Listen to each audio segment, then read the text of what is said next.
Welcome, ladies and gentlemen, to Applied Research Methods in Education.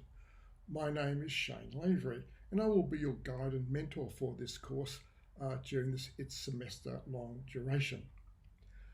This course essentially is a romp through qualitative, quantitative, and mixed methods research, and all those things that are associated with it, such as participants, data collection, data analysis, ethical concerns, and of course, how can we ensure that the data we collect and the comments that we write are both trustworthy and reliable.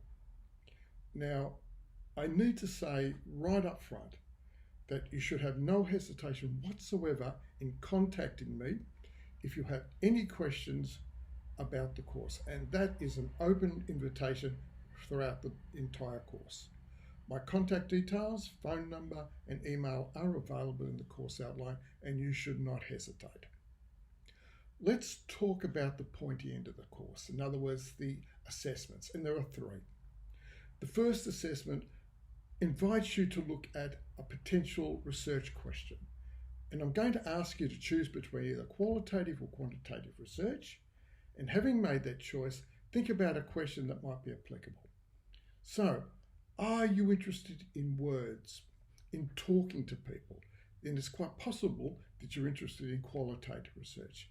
Are you interested in numbers, statistics, graphs? Then it's quite possible that you're into quantitative research. Both are valid, both work. One is not better than the other. And having made your choice there, then what could possibly be a research question you might be interested in? And this course is all about you. We think in terms of early childhood, primary, secondary. We think in terms of rural, remote, metropolitan. We think in terms of girls' education, boys' education, co-education. We think in terms of so many things. What is relevant to you? So that's the first assignment, and you can read about it.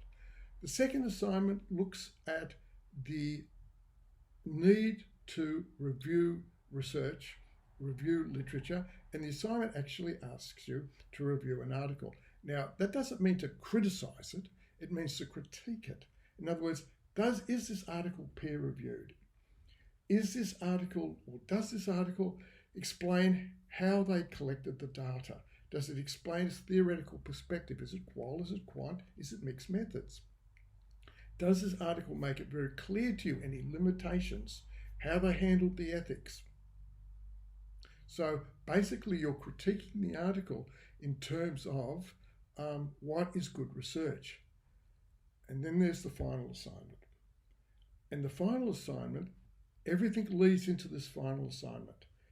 And it gives you an opportunity to write what we call a thesis proposal, where if you were going to undertake some research, how could you structure it?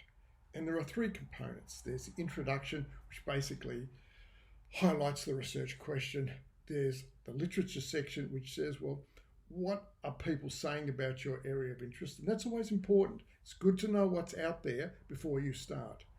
And then there's a research design section, which basically takes, and you will, in that research section, take me through how you would plan to undertake a research. Now, there are a whole lot of thesis proposals in the Blackboard as examples. And there's not necessarily one way of doing it, but there are, as I said, a number of examples which you can look at, use, and again, this is probably the stage where you might want to contact me.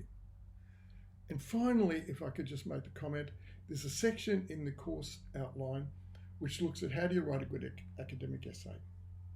And at the risk of insulting you, I've got there a whole lot of, I think, good writing tips, which you probably need to take cognizance of in terms of before you actually start writing. I wish you well in the course. I hope to be able to speak with many of you, and dare I say it, I'd like to think that you're going to enjoy the course. You have a good day.